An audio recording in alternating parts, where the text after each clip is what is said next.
বাবা, কিছু বলিনি মা?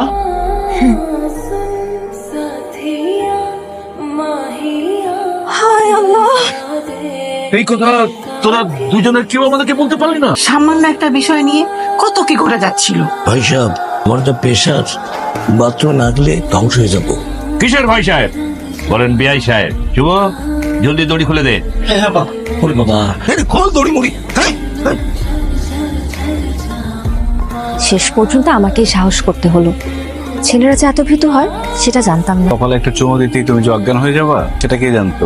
তবে ভাগ্য ভালো, বেশি কিছু ঘটার আগেই ব্যাপারটা সমাধান হয়ে গেছে। কথায় আছে না, শেষ ভালো চায় সব ভালো তার। আচ্ছা, এখন হাত ধরলে আবার জ্বরটর চলে আসবে না তো?